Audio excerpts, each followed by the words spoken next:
Salut les amis, j'espère que vous allez bien. On est parti pour la vidéo du jour. On rappelle les amis que c'est la reprise de la Liga, qu'on est donc à J-1 du premier match de la saison pour le Real Madrid demain à 22 h du côté d'Almeria. On va démarrer les amis avec les deux unes des quotidiens madrilènes. Premièrement le quotidien AS qui titre sur le Barça qui au final a pu enregistrer quasiment toutes ses recrues avant donc cette première journée de Liga. Il ne manque plus que Jules Koundé qui devrait être enregistré la semaine prochaine, donc sobre la boccina sur le gong pour le Barça.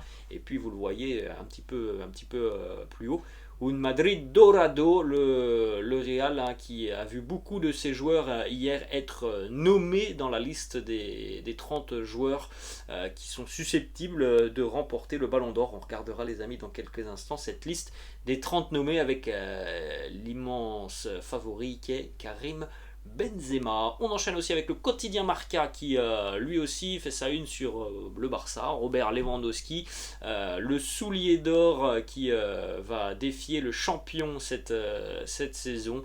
Ça va être un super duel hein, à distance entre le Barça et le Real Madrid. Et puis vous le voyez encore une fois en haut.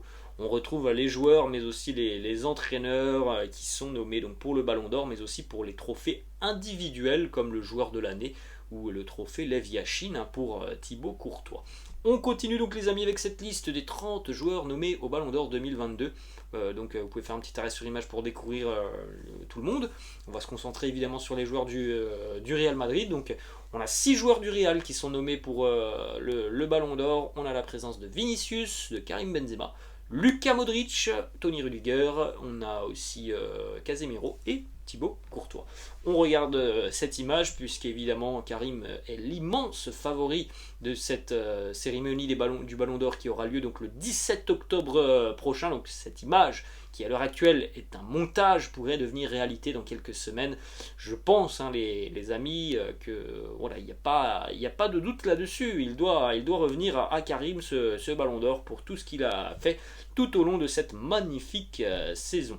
On a une petite information aussi sur les trophées UEFA de joueurs tout simplement de l'année. On a 2 joueurs du Real Madrid, hein, sur les 3 nommés, on a 2 joueurs du Real. Karim Benzema, Thibaut Courtois et donc du côté de Manchester City, le magnifique milieu de terrain belge Kevin De Bruyne. En ce qui concerne les meilleurs entraîneurs de l'année, présence évidemment de Carlo Ancelotti qui a remporté la Ligue des Champions, qui a remporté la Super Coupe, donc ça fait beaucoup hein, évidemment pour Carlo qui est là aussi le grandissime favori. Et on a aussi évidemment Pep Guardiola et Jürgen Klopp. On va enchaîner les amis avec quelques informations aussi qui concernent Thibaut Courtois puisque hier Thibaut Courtois a été nommé donc dans la catégorie du meilleur joueur de l'année. On vient de le voir accompagné de Karim Benzema et de Kevin De Bruyne. Il a été aussi nommé donc au Ballon d'Or. Il fait partie de la liste des 30 joueurs nommés pour le Ballon d'Or.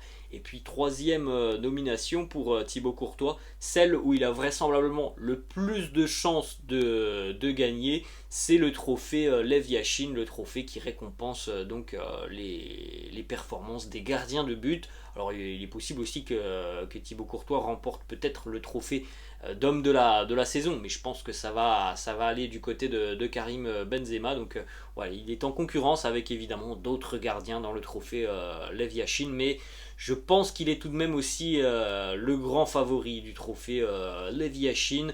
On rappelle les amis tout de même quelques distinctions personnelles pour Thibaut Courtois qui a déjà remporté à 3 reprises le trophée Zamora. Il a déjà remporté aussi le titre de meilleur gardien du championnat espagnol. Il a remporté aussi le Golden Glove, donc le gant doré de Première Ligue. Il a été élu meilleur gardien en 2018 FIFA et puis aussi World Cup Glove 2018, donc le gardien d'or du mondial 2018. Donc on espère pour lui hein, le trophée Lev Yashin. C'est un sacré accomplissement hein, de remporter le trophée Lev Yashin pour un gardien de but. On a cette petite stat aussi hein, sur Thibaut Courtois sur cette année sensationnelle pour le portier belge qui a fait 59 arrêts la saison dernière sur toute la campagne de Ligue des Champions. C'est un record sur l'ensemble d'une saison, ça n'est jamais arrivé, jamais un gardien n'a été autant décisif pour son équipe. Et puis on rappelle aussi sa prestation tout de même en finale de la Ligue des Champions.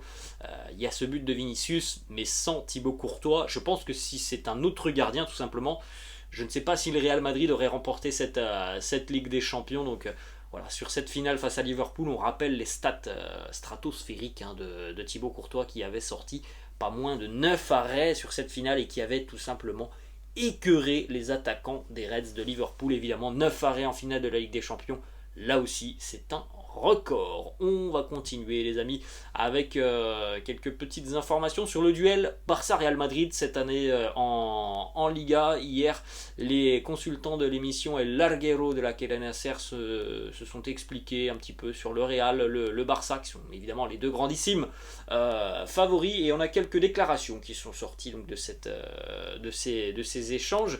Alors premièrement, donc, on a Quique Mateu, qui est un journaliste qui est évidemment très présent lors de ce genre de débat, et il nous dit: le Barça a un meilleur effectif, mais il doit construire un groupe humain comme celui du Real Madrid.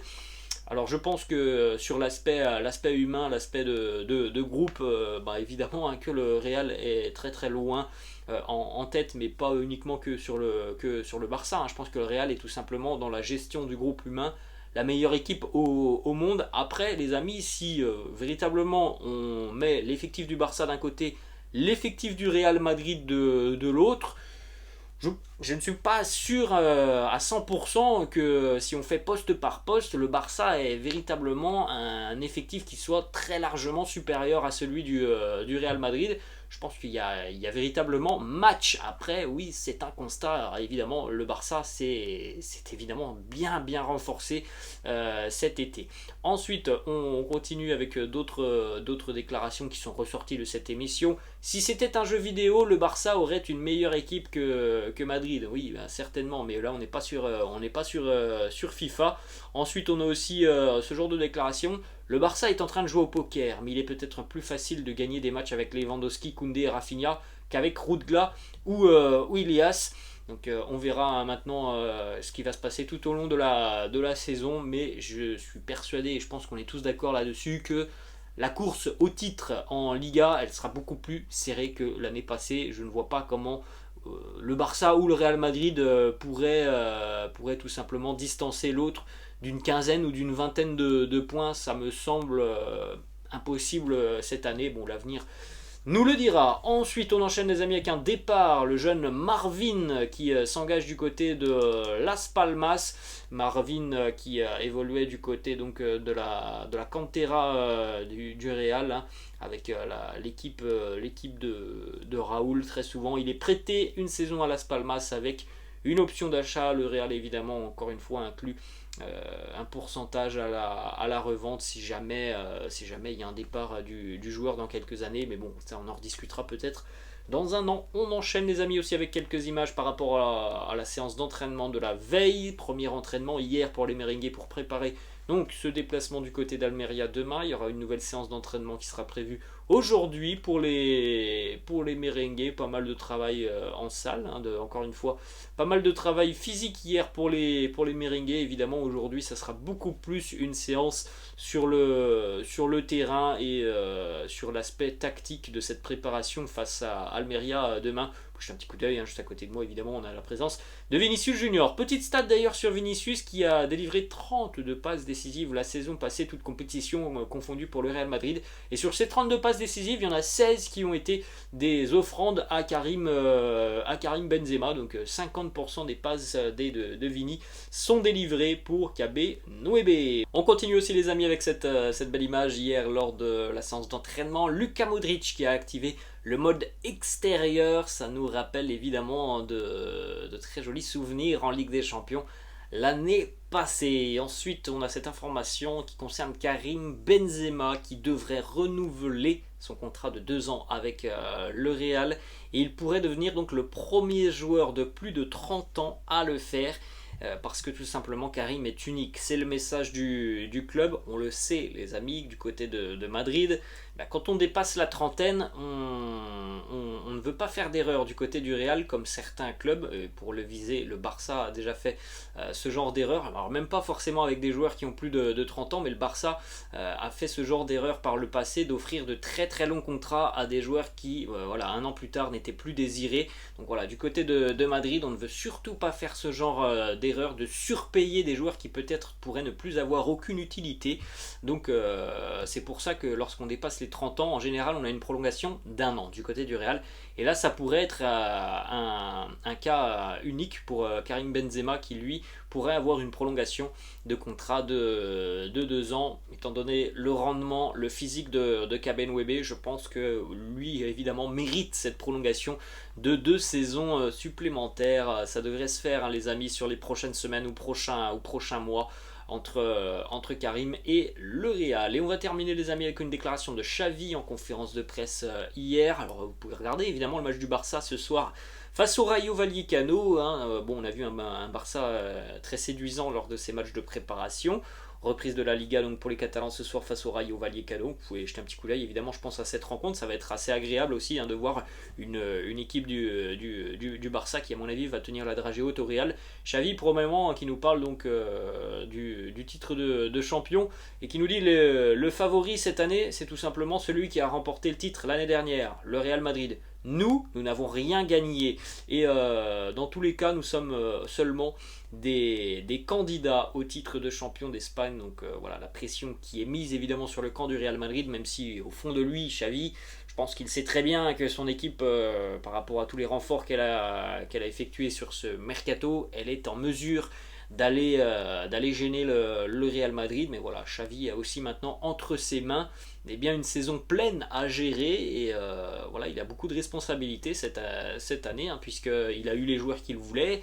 Il a effectué une pré-saison en entier, alors que l'année passée il est arrivé en cours de saison, donc il y a beaucoup de responsabilités et de pression sur Xavi, mais évidemment c'est un homme qui est capable de gérer la pression, ça on le sait, et voilà, le duel va être magnifique je pense, hein, tout au long de la saison les amis, entre le Barça et le Real. Voilà les amis, la fin de cette vidéo, j'espère que ça vous a plu. N'hésitez pas comme d'habitude à lâcher un petit pouce bleu, n'hésitez pas non plus à vous abonner à la chaîne les amis, et moi je vous laisse et je vous dis à demain, ciao.